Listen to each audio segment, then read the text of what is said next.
Good afternoon, children. So today we will be discussing the methods of collection of primary data. So the very first method is direct personal investigation, means personal interview. The direct personal investigation is the method by which data are personally collected by the investigator from the informants. In other words, investigator is in direct contact with the people from whom the information is sought. Success of this method depends on the efficiency, impartiality and tolerance of the investigator. Example, interviewing students of a school personally to know their pocket expenses. Like when we directly survey, means we are going to the field or the area, we are talking to the people and gathering the information from them by directly talking to them. That is called the personal interview. Now remember, while doing the personal interview, that doesn't mean that whatever question comes in your mind you will be asking. You have to prepare a questionnaire. Okay, before you are starting to collect the data, you have to recognize the problem for which you are working. Okay, now according to that, you will fix some questions relating to that problem. Yes, that this is the problem or this is the issue I am working with. So I will collect data relating to this. So you've prepared some questions, okay, and so those questions, and you ask those questions to the people. Okay, so it's a kind of direct survey. You come direct in contact with the people, and thus, and this is a very, and this is the data is efficient. There is no impartiality. Okay, so this is called the personal investigation or the personal interview method. What are the merits of this method? Accuracy. Data collected is fully accurate because you are collecting directly from the source, directly from the people. So there is no chances of being wrong. Originality, it provides the first-hand information. It is not from any other source. It is directly from the people. So it is a first-hand information. Since the information is personally collected by the investigator and the inquiry is intensive, data collected are reliable. Since the information is personally collected by the investigator and inquiry is done intensively, so the data collected is reliable. Okay. Next merit is uniformity. There is uniformity in data.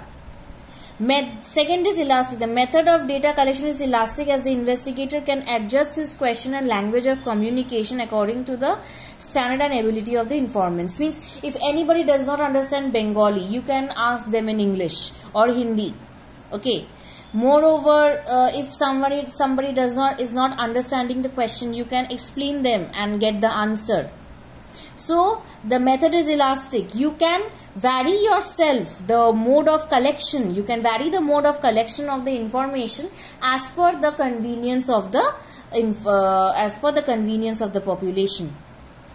Related data. Since the investigator is in contact with the informants, he can collect other related information from them also. So you can collect other related data, means other related, you can get answers of other related questions from them also. Demerits are difficult to study vast areas. Means if the area of study is very large, it takes huge time and it becomes very difficult to inquire each and every person from that huge area. Moreover, this is costly and expensive. It involves huge time, money and effort. It loses credibility and reliability if the investigator is biased. Now, if the investigator is biased means if you are detecting a problem and you prepare in your mind that yes, I want this result only from this survey. So you will manipulate your results. You will manipulate the responses. Okay. So now that is why the data can lose credibility and reliability if the investigator is biased. Okay.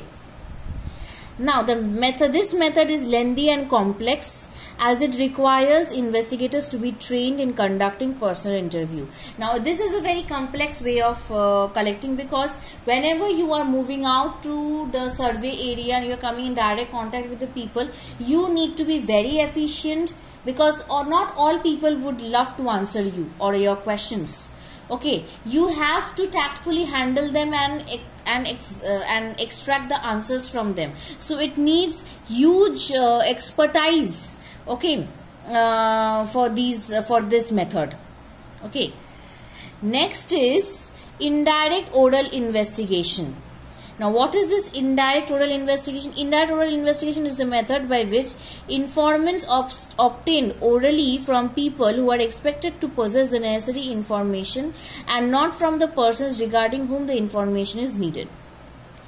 Under indirect oral investigation, people from whom information is collected are called witness. This method is used by committee and commissions appointed by government. Example, to know about grievances of workers, one may talk to the trade union leader rather than asking workers themselves. Okay, now under this method, indirect oral investigation, the information is collected orally from the people whom we think that yes, they can have all the answers. Like for example, when I did a survey 1 to 2 years back, like I didn't go directly to the villages. I went to the panchayat for a survey. Okay, because I know because they have got those persons from whom I can get the information of the villages. So this is the same thing here. Okay. Here the information is collected orally from the people who are expected to know who are expected to answer. Okay, and not from the persons regarding whom the information is needed. Okay, so I needed the information of villagers, but I did not move there. I went to the panchayat, those who also have the information of the villagers. Under indirect oral investigation, people from whom the information is collected is called the witnesses. Generally, government bodies do this because they do not go directly. They go to the people, those who can answer their questions. So, to know about the grievances, like for example, they have given here that the grievances of the worker, one may talk to the trade union rather than talking to the workers. Suitability is that the field of inquiry is large. Direct contact with concerned informants can be established. Concerned informants are incapable of providing information due to illiteracy or ignorance. Now, suitability is that the field of inquiry is large. Direct contact with the concerned informants cannot. When the field of inquiry is large, you cannot. When it is difficult to directly come into contact with the population, you can go to an agent. You can go to any particular group and ask those who can provide their information also. Moreover, the concerned informant may be illiterate and will be unable to answer. Enquiry is complex in nature that only specified people can give details. If the enquiry is complex, then the illiterate people cannot. So, particular agency will be or specialized people will be able to answer. So, this is used in those kinds of survey.